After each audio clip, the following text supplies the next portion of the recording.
You're now listening to the Adiel Gorel Show. Each episode, I'll bring you the latest news from my discussions with top health and wellness experts so that you can bring yourself into better health. Today, on the Adiel Gorel Show. Laughter really is so medicinal. It's so healing. I don't think it gets the credit that it deserves. Hi, everybody. It's a joy to be here again. And I'm very excited. We have a great interview, I think at least. And it's with Craig Shoemaker. Well, Craig is a very, very funny person. Craig, I was lucky enough to watch some of your material. And frankly, I didn't expect much, but I was blown away. You are a funny dude. Thank you. And thank you for taking the time to being here. But we're going to be talking about it in a healthy context. I mean, the healing power of laughter. So I want to welcome you to the show. Do you feel healed after watching my show? Slightly healed already. Yeah, absolutely. We have to work on Chad next. He has COVID. I don't know about laughter with COVID yet. It's still remains to be seen. The irony is we were the first people to be shut down and shut down the longest for the comedians. And I was saying we're essential workers. We should have been out there all during quarantine, helping people out with their laughter and, building their immune system. But we got shut down. So true. You could have made a difference.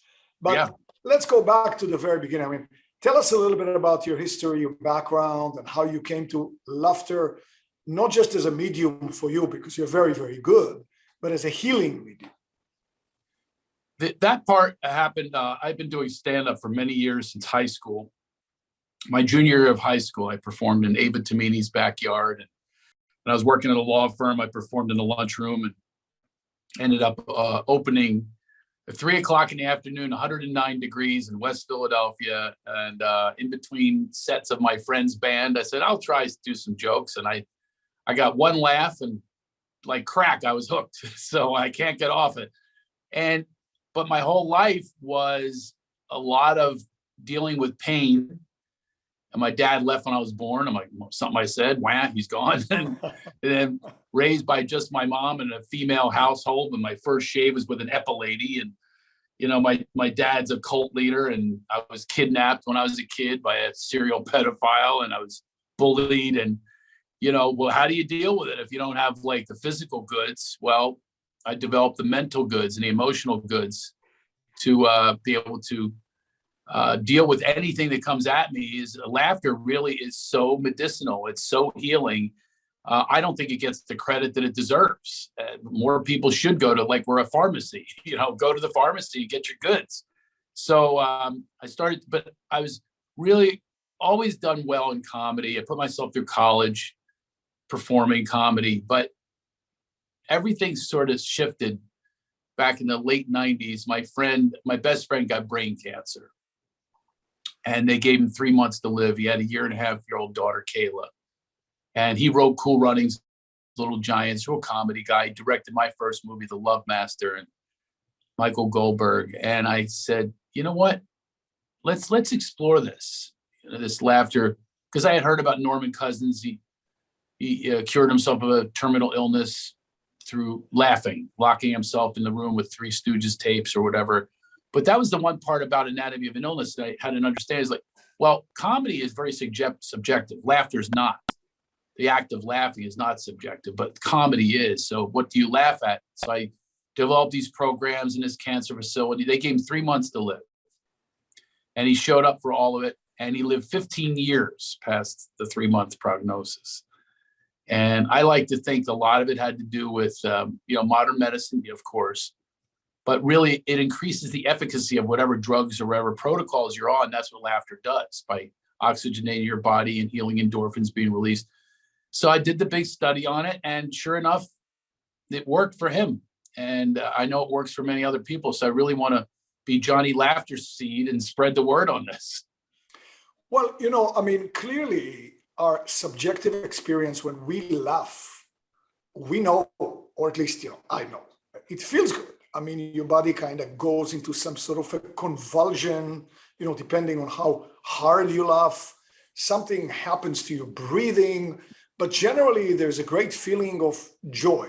So, I mean, since you studied it a little bit, you got into it, what are the physical impacts on the body that you found that laughter, Yeah, laughter has? it's a great question. And the fact that you're asking the question, an educated guy, the fact that I ask when most educated people don't know the answer is really part of the sadness. It shows you that we are run by drug companies. Big Pharma does not want us to know that this laughter exists as a healing modality. It really, really is. It's no BS. So your skin, your heart's pumping. Just think about your mind. You go to the meaninglessness of something you're putting so much fear and attention onto. You realize after you laugh, I do these guided laughations and chuckle chatters, and afterwards I go, wow, I made a big deal out of nothing. And that also includes mentally when you're dealing with an illness. It's a lot of times the illness is a physical manifestation of something that's in your mind. And it's not like you're making it up. It really is happening. But so much of illness does start in the mind. And what does laughter do? It creates this whole other space. It shift into a different state of consciousness. And it's been proven how many medical benefits happen from laughing. And yet it's the last thing we do. First thing that was shut down, last thing we do during the illness. Crazy. It's so, intuitively clear. I mean, clearly. Yeah. Also, we had several, interviews on this podcast about breathing, and you breathe like this, you breathe like that. Clearly, laughter has we also had, some interviews about sex, orgasm, and laughter does seem to have something loosely in common with an orgasm. Absolutely. Not loosely, just directly. Yeah. Directly, not loosely, directly. Many of the same chemical reactions take place. I mean, just think about even the surrender and the letting go of your thoughts and your feelings and your fears and so on. Just think about just that. But physically, what's happening? Yeah, your blood is pumping. Especially if you're having good sex. So you can have both. You can try both at the same time. My wife's in menopause. I wouldn't know. I think that word means put men on pause. She has a book on her nightstand. I'm not kidding you. This is no joke. She's a book on her nightstand. It's called Vagina, a Love Story. So I got her a book called Penis, Remember Me? But you see, that's the thing. Remember how you said that you did your first bit and there was one laugh and you were hooked? I think that I can see why. That laughter is involuntary. Yes. Nobody says, oh, I'm going to laugh now. It just happens. And that's the incredible thing. It just happens, to people. And so when people laugh, they can't really fake it. I mean, you can try to fake it, but right away. Well, it's funny you should say that. I actually teach fake laughing, which always turns into real laughing, by the way. I teach it. It's called Chuckle Chatter, and I do guided laughitation. So if you're meditating, you're faking it because not every moment are you in the moment. Not every moment are you in mindfulness. You're not in presence at every moment. So you are faking it. But you're still receiving the benefits. So what I say to people is, just fake the laughter. And by the way, it always turns into, if I started doing a chuckle chatter right now, I guarantee you would at least smile, where healing enzymes will be released the minute you do smile. That's what's happening. Why don't we try? Okay, here we go. Okay, here's how you do chuckle chatter. First of all, you support one another, and doing is you laugh along with them. So I have these groups that I conduct, and I won't do a laughitation right now. We could work into it because that's a little deeper, but we'll do the shallow one with a chuckle chatter. Is you just talk about what you did today, but you say it while you're laughing. You ready? Here we go. I woke up and I had a banana and a glass of water. And I got in the car and drove to the golf course. And I stink. I had a horrible day golfing, but still had fun. I see. I get it. And then, it becomes real laughter very soon. That's exactly right. Plus it's contagious. I guarantee I wasn't really watching you, but I guarantee you at least smile. You have something going where you're shifting yourself out of your head and out of your interview, and you're just in the presence and in the moment, in the mindfulness of laughter. And that's what's really wonderful about it, is it just takes you to that space instantly. So I do these chuckle chatters, guided laughitation, where I take people through it and they say out loud what their big obstacles are in life. And once you say them, they have no more power. It doesn't have power anymore. I guess especially when you say them and you laugh, at the same time, you kind of frame them as not that important, right? Yeah, I had a guy, I took one, it's on my speaker reel. He says, I got divorced. And she took everything. Well, that could be funny, for that guy. So we don't know about that. Well, it made the entire 5,000 people in that audience laugh, because we all relate to it. We all have pains. We all have suffering. We all have difficulties. We have fears and doubts and worries. And when you express them out loud, you realize the meaning that you put on it is much worse than what it really is. And that's when you back up and pause, you realize that, yeah, she took all this stuff, but she didn't take everything, because there he was, the successful guy in real estate and so on. But it's an illusion. All these fears are all an illusion anyway. So that's what happens when you laugh, is you take yourself in a whole other, it's like yoga, it's like meditation.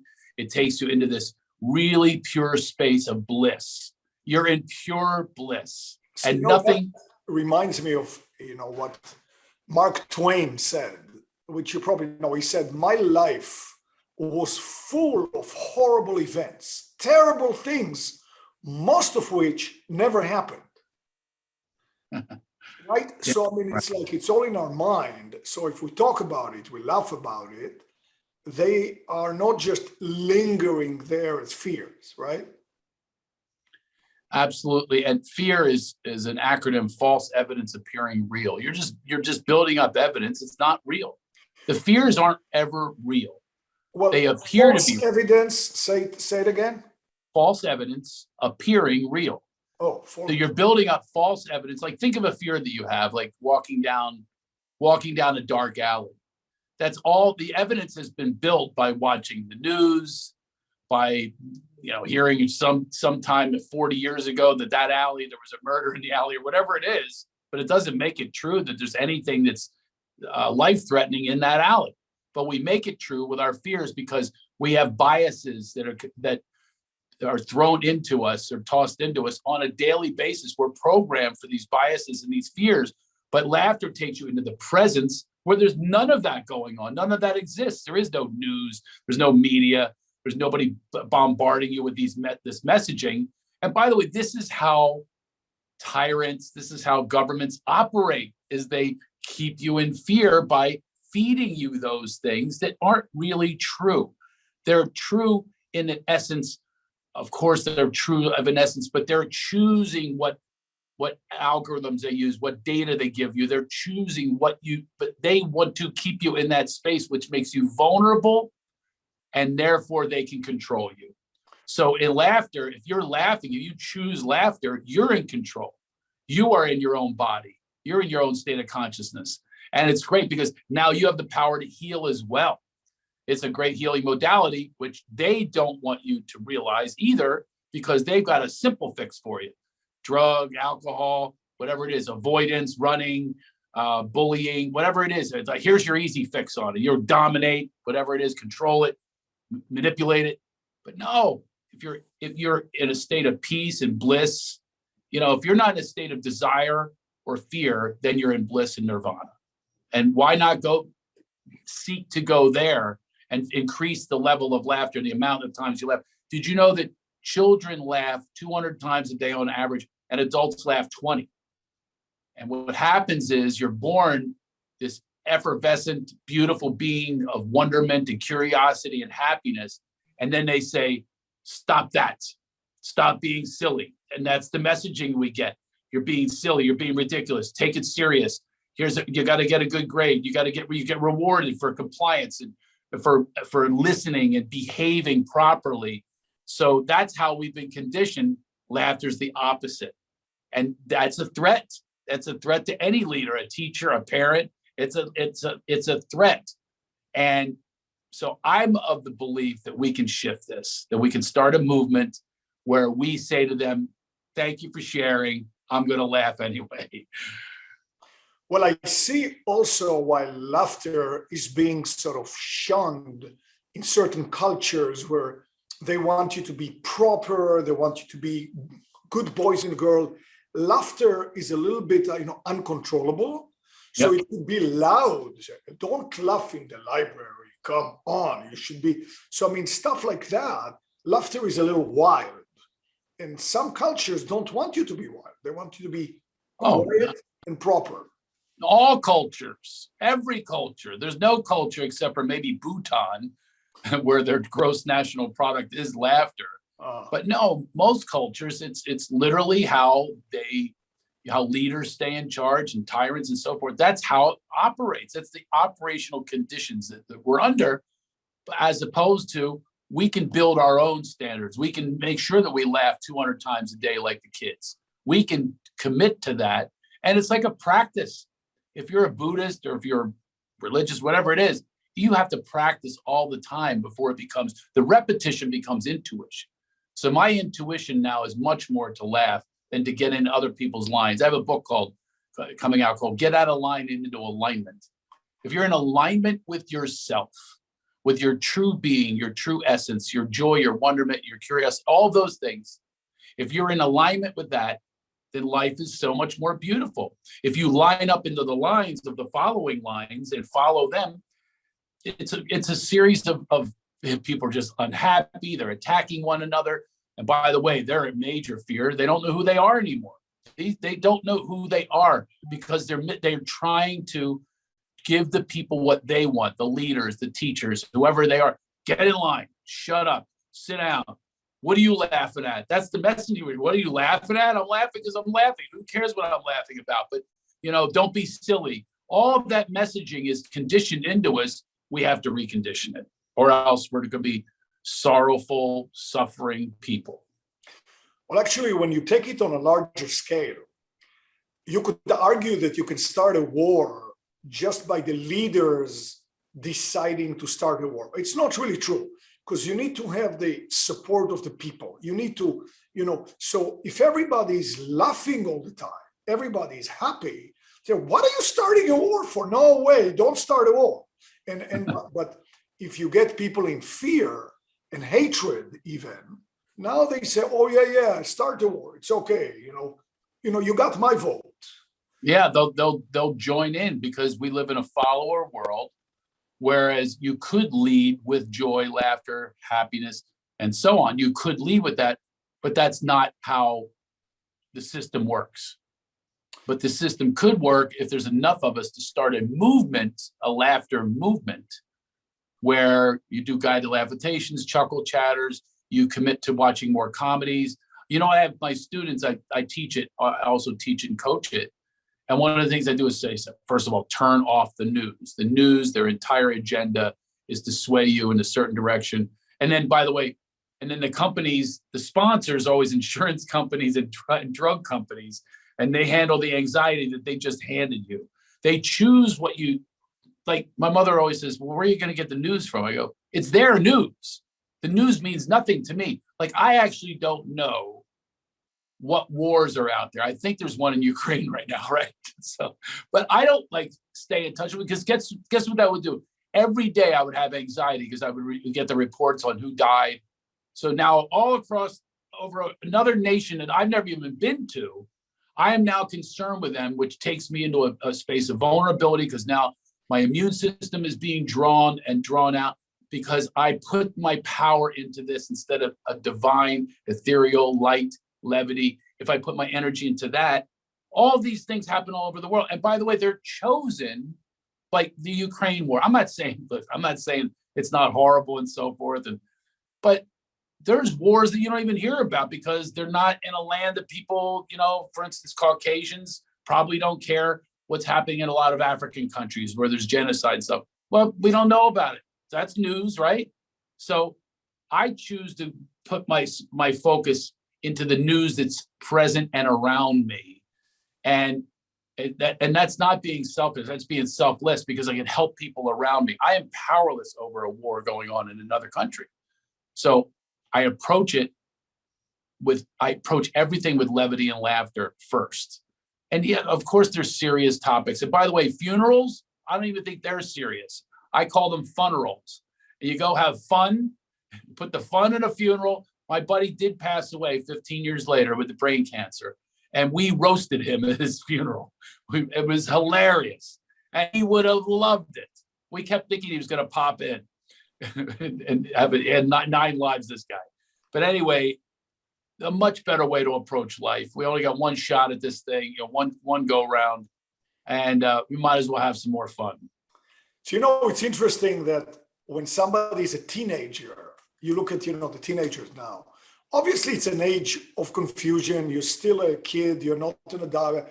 It's funny how the movies or the shows that many teenagers, not all, but many teenagers seem to really like is horror, murder. I mean, not a little comedy and stuff like this. I wonder if it has anything to do with this. Well, it does, because it's how we're programmed. We are programmed. Just think about it. I'm one of the few people that doesn't watch any news whatsoever. I'm one of the few people that says, hey, let's trade, like trading cards. Let's trade our favorite comedies. And usually when people trade a comedy, when they say this is my favorite, they'll give you a funny line from it. Like, those aren't pillows. And then you laugh at just saying the line again. You experience, oh my God, I remember that part in the movie. You start sharing those. You don't even need original comedy material. You just share where you laugh. Our best friends that we have grown up are memories that are stuck in our heart. It's always people you're having fun with. It's not someone you're watching a murder mystery with. You might, but mostly you've had some really funny times that break down all of this stuff and makes it real, authentic. You can be truly bonded with people when you get to those spaces. You're right. I mean, that's a physical experience. It's a joyful experience. We even, compared it to a climax in, the set. So if you share it with people, clearly it would be. But, what do you think of somebody like Bill Maher, who does talk about the news, but he makes fun of them in an intelligent way? What do you think about that? What I love about him is he's a truth teller. And that's another thing that people are very, very afraid of comedians. That's why they're canceling. People think that cancel is new. No, comedians been censored all these years. There's a federal communications. We talk about language. Who cares about language? I always say, your kids are exposed to that language. Meanwhile, what do they see on TV? Rape, molestation, schoolyard shootings, completely desensitized to this, murders. And you think that I'm going to screw them up with an F-bomb? Really. But no one thinks about that, pauses to go, whoa, yeah, that is the paradigm. We need a shift here, because why are we canceling comedians? You know why? We pull the curtains on the wizard who is not a wizard, who is not to be deified. It's a person who's a con artist, and we're being conned, and they're so threatened by it. This is why you see countless comedians. And what happened with the Oscars, Will Smith slapping a comic and they gave him a standing ovation. It goes to show you where even Hollywood is on this. Hollywood doesn't want to hear from the comics. They don't even have a category of comedy. They've got best documentary short, no comedy category. We're just little peasants that give presentations and make people giggle until the important actors come out. Meanwhile, the comedians write the material, perform it solo. They don't have makeup artists and directors and all the CGI. No, it's pure. People are threatened by that. They're threatened by the originality and the inspiration that comes from a comic, and where they might instigate you to think and go. You're not going to be in line anymore. And that's a big threat. And Bill Maher, what I love about him is, he takes a risk every week. I mean, agree with him or not. Isn't it great that it's somebody to disagree with? That's what should make the world go around. But everyone wants to get in these lines of following. And now laughter is turned into just agreement. It's like that's what comedy is turned into. Just, wow, yeah, you're right on. Yeah, that's my cause too. Yeah, but that's it's not not a laughter. belly laugh. I want to make That's people not belly laugh. laughter. That's What's not that? laughing. That's just something else. Yeah, and it's just an agreement circle. It's a big circle jerk. It's like, whoa, that's the way my politics are too. Wait, okay, let's put a Facebook message out of it. Let's attack the other side. I actually this year I left the left. I've been left, admittedly, for a very long time. The reason I did was I saw the intolerance. I saw the focus on the negative. I saw the focus on, how bad somebody is. Obviously Donald Trump or whatever it is. I'm so sick of it. And plus, they're deciding what truth is. They're deciding without research, and they'll knock people for alternative research or whatever it is. So I left the left. I'll never go right, but I'm going to stay right here. I'm going to stay right in my pleasure spot, in my orgasm. By the way, orgasms are much better shared than alone, and I've done the research. So have I. So now, we'll go in a second into the physical effects, the oxygenation, the breathing, what it does. But let's go with a clear assumption that laughter is really healthy for you, could make a difference for you. You said at the beginning when we talked, there are billions of dollars fighting all of this because they want you to take a pill. They want you to drink a drink. They want you to take a drug that was prescribed, So it's really like $1 trillion or more is really fighting this, because let's assume for a second, which I think is very true, laughter is super healthy. It's free. Everyone can do it. Everyone should do it. If I'm selling drugs, booze, I'm against you big time. I want to shut you down. I want to call you misinformation. And that's what I want to do. That's exactly right. And that's why there's, Twitter jail and Facebook jail. It's like, how did I get in here? Oh, I used a bad word, a word that you object to in another language. That word means nothing, means absolutely nothing. So what standards are you going by? It's a sliding scale, but it all comes back to corporations. It all comes back to money and who's in collusion with who. And the comedians are indies. They are the indie films. They are the independents. And the first thing that, the society does, tyrannical society, whatever, they take down the artists. That is their biggest threat. This happened with the McCarthy era. They blacklisted. They were accusing of being communist. When I was a kid, I was going, what's so bad about, so what if they're communists? Is that going to threaten your way of life? But they set this out, like they put this word out there. They're doing it again with socialism, communism. It's like this really, really, oh my God, they're coming for us. That kind of thing. It's like, no, if you're an individual, if you have autonomy and you're free, then you have the freedom of choice in that area as well. So the scariest ones are the ones who are in charge of the narrative. They pick what you hear. They pick every statistic that you see. They will choose your enemies for you. They used to have something in the debates where they say, how come you won't say Islamic fundamentalist terrorist? Where's that now? Is there even a mention of it? And nobody did anything about it. There was no president that went over and, killed all of the terrorists. No, it didn't happen. There's an illusion out there that a certain person does a certain thing because they have a rhetoric and they have a spin, and that's the area they take you. A comic is going to go, BS, this is BS. They're snowing you, and that's a threat. So I'm saying to anyone who's watching this, go find yourself, find your authentic self.